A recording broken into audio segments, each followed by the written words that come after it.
नमस्ते दोस्तों, कैसे हैं आप सब। आई होप आप सब बहुत अच्छे होंगे और अपने शरीर का पूरा ध्यान रख रहे होंगे। आज मैं आपसे बात करूंगी बहुत ही इम्पोर्टेंट विषय के बारे में। वो है कि हमसे हमारी लाइफ में जो भी गलतियां हो जाती हैं वो हम ईश्वर से प्रार्थना के द्वारा कैसे माफ़ी मांग सकते हैं, कैसे उनसे माफ़ी मांगें, कैसे उन्हें अपनी गलती बता पाएँ और कैसे उनसे उस गलती की माफ़ी मांग पाएँ। देखिए, गलतियां सबसे होती हैं, ऐसा तो नहीं है कि गलती कोई नहीं करता है। देखिए, मैं तो ये कहूँगी कि हर व्यक्ति से गलतियां होती हैं, क्योंकि हमारे जीवन के पार्ट ही दो हैं, सही या गलत।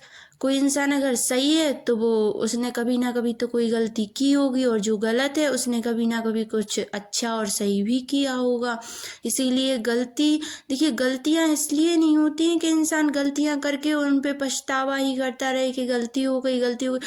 ठीक है, गलती हो गई, लेकिन उस गलती से जो आपने सीखा है उसको आगे देखते हुए उन गलतियों के थ्रू भी कुछ अच्छा हो सकता है। इसीलिए देखिए, अगर पास्ट में आपसे कोई गलती हुई है और उस गलती के कारण आप आज भी पेन में हैं, आपके दिल में दर्द है, बार बार आप उसको याद करते हैं, आप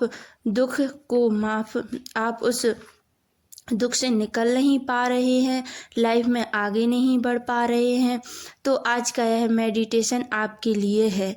आज की इस मेडिटेशन में हम हमारी गलतियों के लिए ईश्वर से माफ़ी मांगेंगे, खुद को माफ़ करेंगे, अपने आप को हील करेंगे और जीवन में आगे बढ़ने के लिए तैयार रहेंगे। अगर हम उस गलती के बोझ से खुद को आज़ाद नहीं करेंगे तो हम लाइफ में आगे बढ़ते हुए भी खुश नहीं रह पाएंगे। देखिए, अगर कोई गलती हुई है तो वो हो गई है, अगर वो गलती को हम लेके चलेंगे तो देखिए लाइफ तो हमारी चलती रहेगी, जीवन तो हमारा चल रहा है, लेकिन हम वो जीवन उस खुशी के साथ नहीं जी पाएंगे, एंजॉय नहीं कर पाएंगे जैसे जिस लिए भगवान ने हमें ये जीवन दिया है। खुद को माफ़ करेंगे, ईश्वर से माफ़ी मांगेंगे। तो आइए आज का मेडिटेशन हम शुरू करें। सबसे पहले किसी भी शांत जगह बैठ जाएं।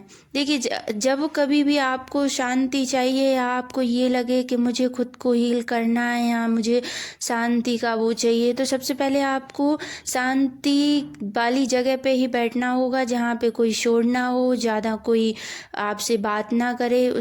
वैसे ही आप एक शांत जगह पे बैठ जाएं। पूरी तरह से कंफर्टेबल होकर बैठ जाएं। पूरी तरीके से आपको कंफर्टेबल होकर किसी भी जगह पे बैठ जाना है। आंखें बंद कर लें और लंबी गहरी सांस लें।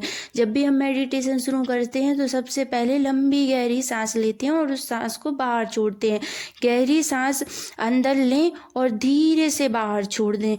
एक और बार लंबी गहरी सांस अंदर की ओर, धीरे से बाहर सांस छोड़ते हुए अपने आप बिल्कुल रिलैक्स कर लें। अपने आप को बिल्कुल रिलैक्स कर लें। अपने ध्यान को इस पर केंद्रित करें। अपने ध्यान को एक जगह केंद्रित करें। सांस अंदर लेते हुए बाहर छोड़ते हुए साथ में महसूस करें आपका पूरा शरीर रिलैक्स हो रहा है और अपने मन को शांत करें। अब इस पल को महसूस करें, आपकी बात ईश्वर तक पहुंच रही है। आप जो भी बात कर रहे हैं, आप जिन भी भगवान को मानते हैं, शिव जी हों, राधा मोहन सरकार हों, विष्णु भगवान हों, नारायण हो, लक्ष्मी नारायण हो, आप जिन भी भगवान को मानते हैं, आप उन्हें अपने सामने देखें, उन्हें माने, उन्हें महसूस करें और उनसे अपनी गलती की जो भी आपसे गलतियां हुई हैं उनसे आप माफ़ी मांगें। मैं अपनी हर एक कर्म की रिस्पॉन्सिबिलिटी लेती हूँ। उनसे आप ये कहें, मैं अपने हर एक कर्म की रिस्पॉन्सिबिलिटी लेती हूँ जो कर्म मैं इस समय कर रही हूँ, और पास्ट में मैंने जो भी कर्म किए हैं, गलती सही, हर एक कर्म की पूरी रिस्पॉन्सिबिलिटी मैं खुद लेती हूँ। मैं अपने कर्म की हर एक रिस्पॉन्सिबिलिटी लेती हूँ, जो भी मैंने अपनी लाइफ में कर्म किए हैं या मैंने पास्ट में जो भी कर चुकी हूँ। और मुझे कुछ गलतियां हुई हैं और मुझसे जो भी गलतियां हुई हैं, और यह भी बोलें, भगवान जी मैं अपनी सारी गलतियां स्वीकार करती हूँ। और फिर लास्ट में बाहर अपने आपको रिलैक्स करें। अंदर सांस, गहरी सांस लेते हुए बाहर की ओर सांस छोड़ और लास्ट में